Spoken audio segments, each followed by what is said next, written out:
नमस्कार, छत्तीसगढ़ कौशल्या भूमि में आप सभी का स्वागत है। मैं हूं आपके साथ प्रज्ञा मिश्रा। बुलेटिन की शुरुआत करेंगे बड़ी और अहम खबर के साथ। तो सबसे पहले बात कर लेते हैं बस्तर प्रभारी और उप मुख्यमंत्री विजय शर्मा दंतेवाड़ा स्थित मां दंतेश्वरी मंदिर पहुंचे, जहां उन्होंने पूजा पाठ करने के बाद सुकमा के लिए रवाना हो गए। आपको बता दें, अपने 3 दिवसीय प्रवास पर बस्तर आए उप मुख्यमंत्री दंतेवाड़ा स्थित मां दंतेश्वरी मंदिर पहुंचकर मां के दर्शन किए। इसके साथ ही प्रदेश की खुशहाली की कामना भी की। इस दौरान उन्होंने पूजा पाठ भी किया। आपको बता दें, मुख्यमंत्री ने इस दौरान कहा कि जल्द ही अब बस्तर से नक्सलवाद खत्म हो जाएगा। साथ ही मिशन 2026 के चलते जवानों को लगातार सफलता मिल रही है। इसके अलावा नक्सलियों के टॉप लीडर की मौत के बाद से लगातार नक्सलियों द्वारा आत्मसमर्पण भी किया जा रहा है। आपको बता दें, मुख्यमंत्री विजय शर्मा सरेंडर नक्सली महिला और पुलिस महिला जवानों के साथ रक्षाबंधन का भी त्योहार मनाया। तो आपको बता दें, मुख्यमंत्री विजय शर्मा जो है वो दंतेवाड़ा पहुंचे हुए हैं, जहां उन्होंने दंतेश्वरी मंदिर पहुंचकर मां के दर्शन किए, उनके साथ उनका पूजा पाठ किया और उसके साथ ही प्रदेश की खुशहाली की कामना भी की। इस दौरान मंत्री ने रक्षाबंधन का कार्यक्रम में भी हिस्सा लिया। बहनों से राखी बंधवाते हुए उप मुख्यमंत्री जो है वो भी नजर आए। तो पुलिस और महिला जवानों के साथ ये त्योहार जो है उप मुख्यमंत्री ने मनाया। को छोड़कर मुख्य मार्ग में, मुख्य धारा में आकर के जीवन यापन प्रारंभ किया है, वो हमारी बहनें, और उन सारे ही बहनों से आज रक्षाबंधन के पवित्र दिन पर मैंने, आदरणीय केदार कश्यप जी ने, हमारे जिला पंचायत के अध्यक्ष जी ने, हमारे कमिश्नर साहब ने बस्तर के, आईजी साहब बस्तर, कलेक्टर हमारे दंतेवाड़ा के और एसपी दंतेवाड़ा के, और ऐसे सारे ही वरिष्ठ लोगों ने उनसे राखी बंधवाई है। उसका कारण यही है, इसमें बहुत स्पष्टता हम ये कहना चाहते हैं कि जितनी भी बहनें अगर कहीं भटक कर इस दिशा में हैं और वो वापस आते हैं, तो पूरा ही समाज उनको अपना बहन मानकर और उनकी सुरक्षा के लिए, उनके जीवन यापन के लिए हम सब मिलकर प्रयास करें, और इसलिए सबको इसमें बड़ी स्पष्टता होनी चाहिए। अब रुक करते हैं अगली खबर की। मुख्यमंत्री विष्णुदेव साय के नेतृत्व में छत्तीसगढ़ में शिक्षा, कौशल विकास और नवाचार के क्षेत्र में एक नए युग की शुरुआत हुई है। आपको बता दें, मुख्यमंत्री साय राजधानी में स्थित पंडित दीनदयाल उपाध्याय ऑडिटोरियम में आयोजन विशेष कार्यक्रम में छत्तीसगढ़ शासन, भारतीय प्रबंधन संस्थान जैसे कि IIM रायपुर, राष्ट्रीय प्रौद्योगिकी प्रस्थान NIT रायपुर और मोतीलाल ओसवाल फाउंडेशन के मध्य हुए त्रिपक्षीय AMU पर हस्ताक्षर के साक्षी बने।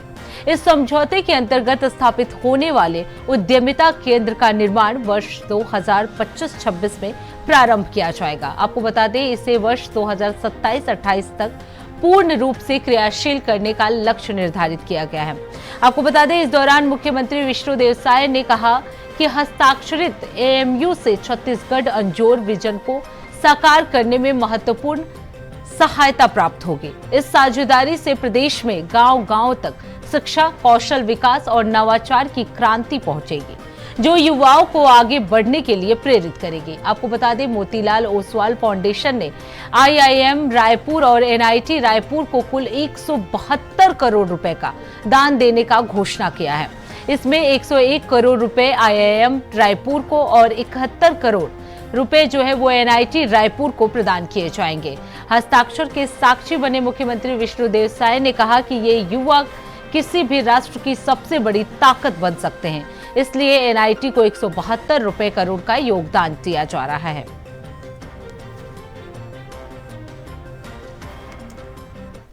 यहाँ पर छत्तीसगढ़ शासन, NIT रायपुर और मोतीलाल ओसवाल फाउंडेशन के बीच ये त्रिपक्षीय MOU संपन्न हुआ है। मैं इस अवसर पर आप सबको एक बार फिर बधाई, शुभकामनाएं देता हूँ, और इस MOU के माध्यम से श्रीमती मिथिलेश अग्रवाल नवाचार एवं उद्यमिता उत्कृष्टता केंद्र का स्थापना हमारे छत्तीसगढ़ में किया जाएगा, और यह केंद्र हमारे प्रदेश के युवाओं को शोध, प्रयोग और उद्यम के मार्ग से जोड़कर उन्हें आत्मनिर्भरता और वैश्विक प्रतिस्पर्धा की ओर अग्रसर करेगा।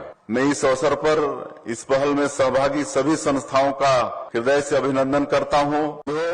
युवा किसी भी देश और राज्य की सबसे बड़ी ताकत होते हैं, लेकिन यह ताकत तभी सार्थक और सकारात्मक दिशा में आगे बढ़ेगी जब उन्हें शिक्षा, कौशल और नवाचार का संबल मिलेगा। 3 दिन पहले ही कौशल विकास विभाग की समीक्षा बैठक में हमने स्पष्ट निर्देश दिए हैं कि युवाओं के कौशल प्रशिक्षण को सीधे तौर पर रोजगार और स्वरोजगार से भी जोड़ा जाना चाहिए। हमारी सरकार का उद्देश्य केवल प्रशिक्षण देना नहीं है, अपितु युवाओं को आत्मनिर्भर और सक्षम बनाना भी है। उद्योगों को कुशल मानव संसाधन की आवश्यकता होती है, जिसे पूरा करने में यह उत्कृष्टता केंद्र महत्वपूर्ण साबित होगा, ऐसा मुझे पूरा विश्वास है।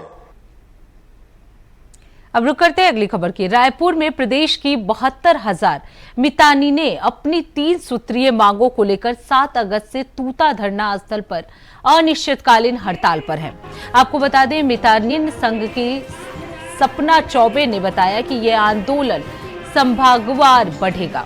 दुर्ग संभाग की मितानिनें रायपुर पहुंच चुकी हैं और वहीं बिलासपुर संभाग की मितानिनें राखी के दिन धरने में शामिल हुई। आपको बता दें, 10 और 11 अगस्त को भी सरगुजा और बस्तर संभाग की मितानिनें धरना स्थल पर पहुंचेंगे। इसे लेकर पूर्व मुख्यमंत्री भूपेश बघेल धरना स्थल पर पहुंचे और मितानिनों को समर्थन दिया। उन्होंने कहा कि पिछली बार अफसरों के आश्वासन पर प्रदर्शन रोका गया था, लेकिन बीजेपी सरकार ने कोई ठोस कदम नहीं उठाया। उन्होंने सरकार से मितानिनों की मांगों को स्वीकार करने और उन्हें उचित संविलियन और मानदेय बढ़ाने की अपील की है। इस दौरान सपना चौबे ने कहा कि चुनाव से पहले बीजेपी ने संविलियन का वादा किया था, लेकिन 2 साल बीतने के बाद भी कुछ नहीं हुआ। इसलिए अब मितानिनें तब तक आंदोलन खत्म नहीं करेंगे जब तक कि उनकी मांगे पूरी नहीं होंगी। प्रदेश के अलग अलग जिलों में मितानिनें धरना स्थल पर पहुंच रही हैं, जहां पुलिस बल भी तैनात है। आपको बता दें, मितानिन संघ का ये आंदोलन रक्षाबंधन जैसे त्योहार पर भी जारी रहा। भूपेश बघेल जो है, इस दौरान बयान देते हुए कहा कि बीजेपी ने मितानिनों से छल किया है। रायपुर में मितानिनों का ये अनिश्चितकालीन धरना जो है वो लगातार जारी है, जिसमें पूर्व मुख्यमंत्री भूपेश बघेल का समर्थन मिला है। राज्यव्यापी हड़ताल और अभी आरंभिक तौर पर यहाँ करीब 20,000 मितानिन आज धरना स्थल में तूता में बैठे हुए हैं और पूरे छत्तीसगढ़ में 72,000 मितानिन हैं। इनके बीच में भारतीय जनता पार्टी लोगों ने गुमराह। हमारी सरकार ने 2,200 रुपया मितानिन को और जो NTBC है उनको 2,500 रुपया महीने देने की घोषणा की थी और मिल भी रहा है। इनके बीच में भारतीय जनता पार्टी के लोगों ने गुमराह किया कि कांग्रेस ने तो 5,000 देने की बात की थी, जो 2,800 रुपया जो अंतर है वो सब अपने गाड़ी के पास धीरे-धीरे पहुंचते जाए, उसके खाते में पैसा जा रहा है। इस प्रकार से गुमराह करने की कोशिश की, कुछ गलतफहमी हुई है, लेकिन उसका लाभ तो चुनाव उठा लिए। लेकिन अब स्थिति स्पष्ट हो गया है कि ये भारतीय जनता पार्टी ने ठगने का काम किया है। अब उनका अधिकार बनता है कि 5,000 रुपया उनको दे, उनकी जो मांगे हैं उसका हम पूरा समर्थन करते हैं। और जिस प्रकार से राष्ट्रीय स्वास्थ्य मिशन है उसमें ये जुड़ना चाहते हैं, किसी NGO का अधीन नहीं रहना चाहते, ये इनकी मांग है, उस मांग का हम समर्थन करते हैं। अब रुक करते हैं अगली खबर की। मानपुर मोहल्ला अंबागढ़ चौकी जनपद पंचायत के उपाध्यक्ष और बीजेपी नेता शंकर तिवारी पर अवैध वसूली और ब्लैकमेलिंग के गंभीर आरोप लगे हैं। आपको बता दें, बीजेपी जिला महामंत्री ने उन्हें कारण बताओ नोटिस जारी किया है और 5 दिनों के भीतर जवाब मांगा है। आपको बता दें, जवाब संतोषप्रद न होने पर पार्टी से निष्कासन की कार्रवाई भी की जा सकती है। इस तरह के निर्देश दिए गए हैं। ये मामला तब सामने आया जब ग्राम कोरचाटोला के सरपंच और बीजेपी मंडल उपाध्यक्ष नीलिमा ठाकुर ने शंकर तिवारी पर 70,000 रुपए की अवैध मांग और ब्लैकमेलिंग का आरोप लगाया। उन्होंने ऑडियो और वीडियो क्लिप समेत शिकायत कलेक्टर, एसपी, जिला पंचायत अध्यक्ष और बीजेपी जिला अध्यक्ष को दी थी। शिकायत में नीलिमा ने बताया कि 4 अगस्त को जनपद पंचायत परिसर में उपाध्यक्ष ने उनसे 15,000 रुपए नगद लिए। नीलिमा ठाकुर एक आदिवासी महिला सरपंच है और बीजेपी परिवार की समर्थक है। पति के निधन के बाद वो मानसिक रूप से परेशान थी और इस पूरे मामले ने अंबागढ़ चौकी क्षेत्र में राजनीतिक हलचल जो है वो तेज कर दी है। पुलिस भी शिकायत पर मामले की जांच कर रही है। बीजेपी के नेतृत्व ने कार्रवाई के गंभीर रुख अपनाए हैं। तो बीजेपी नेता पर अवैध वसूली और ब्लैकमेलिंग का ये पूरा आरोप है। पार्टी ने उन्हें इस मामले के लिए नोटिस थमाया है और जल्द से जल्द इस पर जवाब मांगा है। बीजेपी नेत्री ने वीडियो क्लिप के साथ ही शिकायत की थी।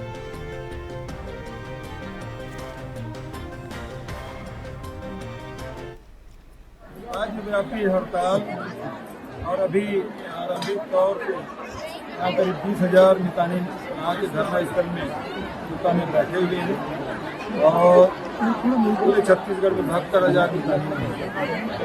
इनके बीच में भारतीय जनता पार्टी लोगों ने गुमराह हमारी सरकार ने 2,200 रुपया मितानी को और जो MTBC है उनको 2,500 रुपया मैंने देने की जो घोषणा की थी और मिल भी रहा है। इनके बीच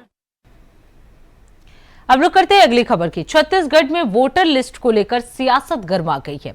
आपको बता दें, पूर्व मुख्यमंत्री भूपेश बघेल ने आरोप लगाया है कि कुरुद विधानसभा क्षेत्र में लगभग 250 फर्जी वोटर हैं, जिनके नाम 2-2 जगह वोटर लिस्ट में दर्ज किए गए हैं। वहीं इस दौरान भूपेश बघेल ने कहा कि उनके पास इस बात की आधिकारिक कॉपी भी मौजूद है। उन्होंने कहा राहुल गांधी के द्वारा उठाए गए 5 बिंदु पूरी तरह से वाजिब है। वहीं बीजेपी विधायक अजय चंद्राकर ने भी कुरूद की वोटर लिस्ट में गड़बड़ी स्वीकार करते हुए पूरे छत्तीसगढ़ की मतदाता सूची का बिहार की तर्ज पर पुनर्निरीक्षण कराने की मांग की है। तो लोकसभा में नेता प्रतिपक्ष राहुल गांधी ने 1 लाख से अधिक वोटों की चोरी और धांधली का आरोप लगाया था, जिसके बाद राज्य में भी सियासी तापमान बढ़ गया है। भूपेश बघेल के अनुसार धमतरी के कुरूद के एक युवक ने उन्हें मतदाता सूची की आधिकारिक कॉपी दिखाई, जिससे ये फर्जीवाड़ा उजागर हुआ है। इस मामले ने चुनावी प्रक्रिया की पारदर्शिता पर भी सवाल खड़े कर दिए हैं।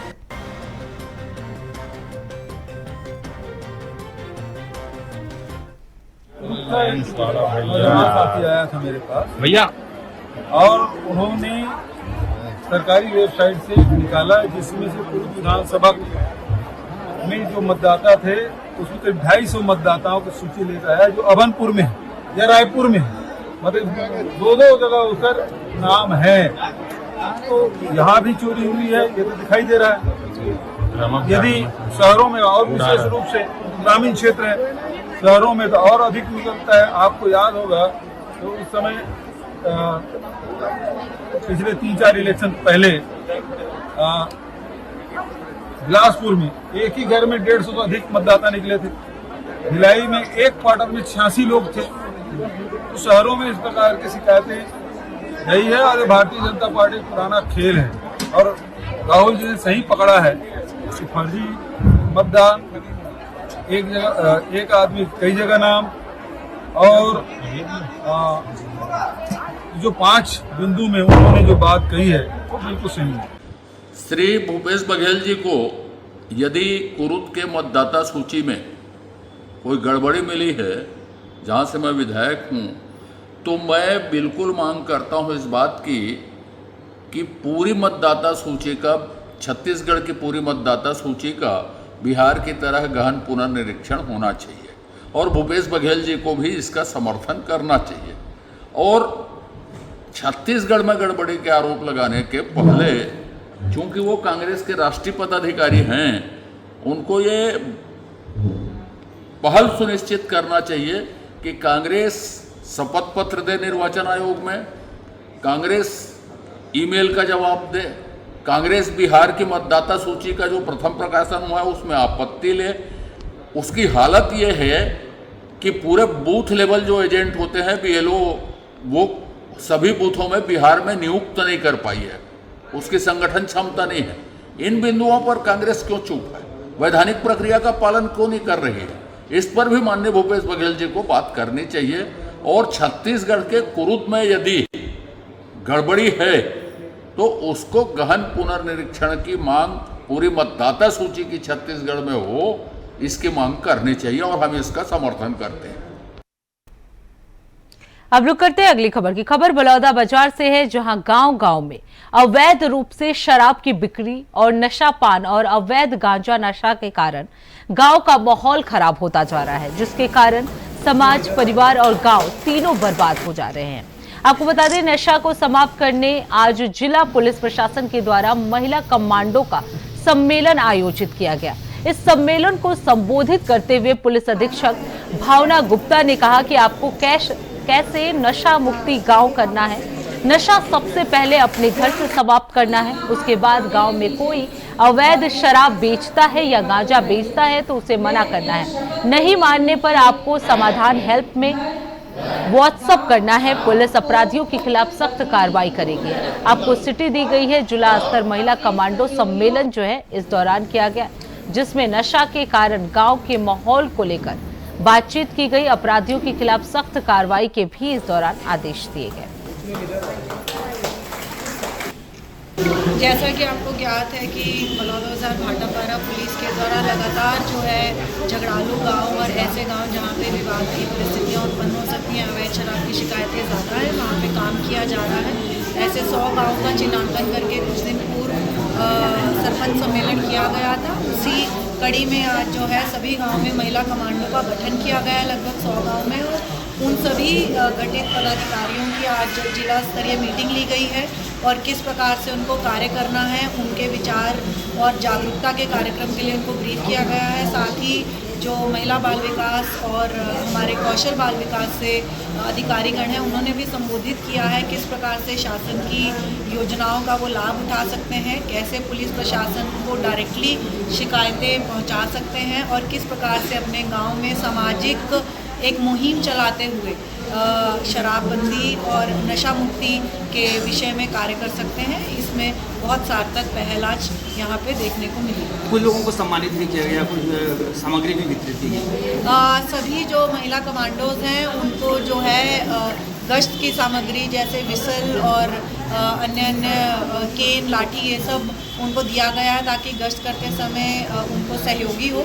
और साथ ही जिन महिला कमांडोज ने अच्छी सूचना दी है, पूर्व में अच्छी गतिविधियां गाँव में परिलक्षित हुई हैं, जिनकी जागरूकता के अच्छे कार्यक्रम किए गए हैं, ऐसे 10 महिला कमांडो ग्रुप्स को आज यहाँ पे सम्मानित किया गया। ये आपकी बदलाव अपने घर से करें, इसको लेकर के देखिए, as they say that change always begins from home.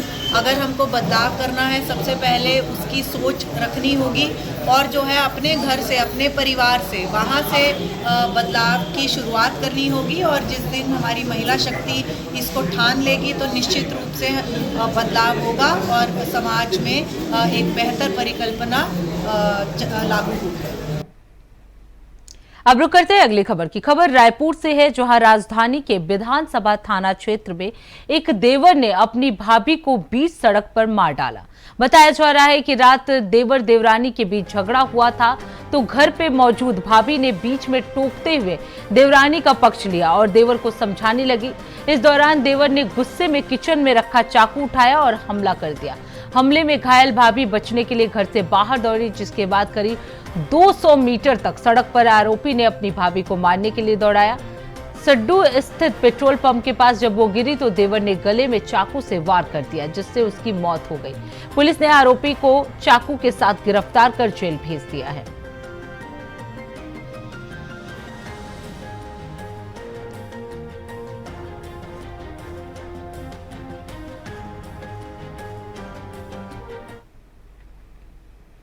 अब रुक करते हैं अगली खबर की। खबर बलौदा बाजार से है, जहां कलेक्टर दीपक सोनी के निर्देश पर कृषि और राजस्व विभाग की संयुक्त टीम लगातार कृषि सेवा केंद्रों का निरीक्षण कर रही है। निरीक्षण के दौरान जांच में अनियमितताएं पाई गई, जिसके कारण 9 केंद्रों को कारण बताओ नोटिस जारी किया गया है। आपको बता दें, पलारी में भगत कृषि सेवा केंद्र संडी में स्रोत प्रमाण पत्र नहीं था और किसानों को बिल नहीं दिया जा रहा था। इसी चक्कर में ये जो केंद्र है उनको नोटिस जारी किया गया है। आपको बता दें, कसडोल में आचार्य कुशवाहा जोगी कृषि सेवा केंद्र और गोपाल बीज भंडार में स्रोत प्रमाण पत्र का अभाव और कालातीत दवाइयों के अनुचित भंडारण पर नोटिस दिया गया है। वहीं सिग्मा के ग्राम मोहरा में वर्मा ट्रेडर्स पे भी स्रोत प्रमाण पत्र नहीं मिला और बिल न देने के साथ उर्वरक वितरण की जानकारी विभाग को नहीं दी गई। ग्राम हथबंद में भी कृषि केंद्र में भी समान शिकायतें पाई गई। इन सभी केंद्रों को कारण बताओ नोटिस जो है वो जारी कर सुधार के निर्देश दिए गए हैं।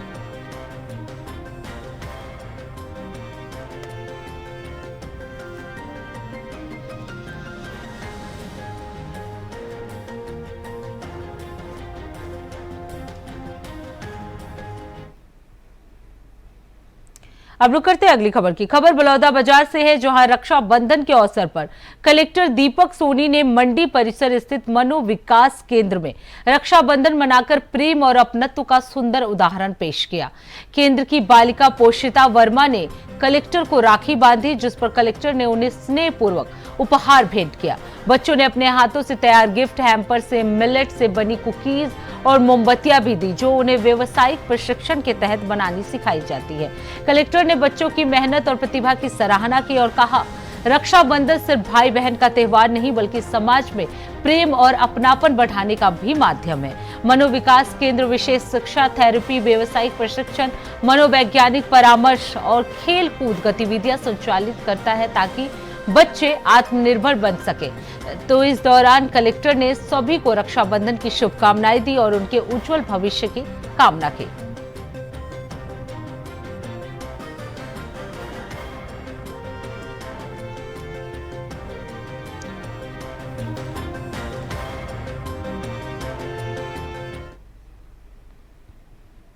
तो फिलहाल छत्तीसगढ़ कौशल्या भूमि में बस इतना ही। देश दुनिया की तमाम बड़ी खबरों के लिए देखते रहिए इंडिया वॉइस। तब तक के लिए नमस्कार।